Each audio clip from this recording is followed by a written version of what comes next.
మానేరు నదిపై వంతెన అటు గన్నేరువరం మండలం నుండి చొక్కరావుపల్లె గ్రామం నుండి ఇటువైపు కాజీపూర్ గ్రామం వరకు మానేరు నదిపై వంతెన ఈరోజు 77 కోట్లతో శాంక్షన్ చేయడం జరిగింది.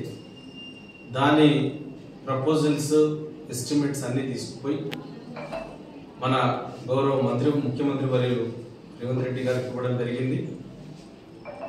అదేవిధంగా వెంకటరెడ్డి గారికి ఇవ్వడం జరిగింది.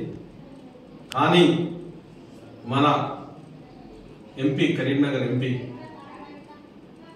హోమ్ మినిస్టర్ అయినటువంటి డిప్యూటీ హోమ్ మినిస్టర్ అయినటువంటి బండి సంజయ్ గారు తాను చాలా కష్టపడి చాలాసార్లు గడ్కరీ దగ్గరికి వెళ్ళి నేను కూడా ఎన్నిసార్లు వెళ్ళినా విసుక్కోకుండా కరీంనగర్లో కలవడం జరిగింది, హైదరాబాద్లో కలవడం జరిగింది, మళ్ళీ ఢిల్లీకి వెళ్ళి అక్కడ కూడా ఈ యొక్క మానేరు నదిపై వంతెన కావాలని పదే పదే ఎన్నిసార్లు విసిగించినా కూడా నొచ్చుకోకుండా దగ్గరుండి ఈరోజు బండి సంజయ్ గారు శాంక్షన్ చేయడం జరిగింది. ఆయనకు అదేవిధంగా మా ముఖ్యమంత్రి వర్యులకు కోమటిరెడ్డి వెంకటరెడ్డి గారికి అందరికీ కూడా హృదయపూర్వకంగా మా మానకొండూరు నియోజకవర్గ తరఫున కృతజ్ఞతలు తెలియజేస్తున్నాను.